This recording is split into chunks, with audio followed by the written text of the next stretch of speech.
শ্রেণীর শিক্ষার্থীরা ৩৭ পৃষ্ঠায় ১.৬ ১৮ নম্বরে যে অঙ্কটা আছে সেটা হচ্ছে পারুল বেগমের ১০০% জমি আছে। তিনি ৪০.৫% ধান, ২০.২% মরিচ, ১০.৭৫% আলু এবং অবশিষ্ট জমিতে বেগুন চাষ করলেন।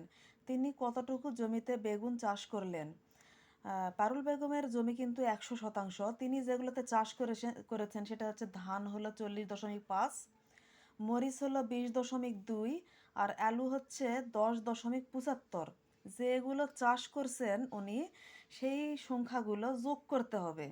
যেমন ধান, মরিচ ও আলু চাষ করলেন 40 এইখানে কিন্তু ৫ ছিল, আমি ৫-এর সাথে শূন্য দিয়েছি এই কারণে, কারণ এইখানে 10.75 আছে। আমি যখন 10.75 এখানে লিখলাম তখন এই দুটা সংখ্যাতে শূন্য দিতে হলো, কারণ এইভাবেই দিতে হয়।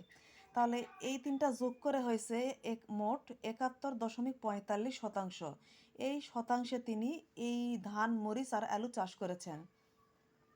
এখন প্রশ্নে বলছে যে অবশিষ্ট জমিতে বেগুন চাষ করলেন। অবশিষ্ট জমিতে যখন বেগুন চাষ করলেন এটা আমরা বের করব, তখন তার মোট জমি ১০০% থেকে যেটা চাষ করছে এই সংখ্যাটা যদি আমরা বিয়োগ দিই তাহলে বেগুন চাষ করা অংশটা বের হয়ে যাবে। তাহলে ১০০-র সাথে ১০০.০০ এই জন্য দেওয়া লাগলো কারণ এইখানে কিন্তু ৭১.৪৫ আছে। তাহলে দশমিকের পরে যেহেতু ৪৫ আছে, তাহলে ১০০-র পরে দশমিকের পরে দুইটা শূন্য দিতেই হবে।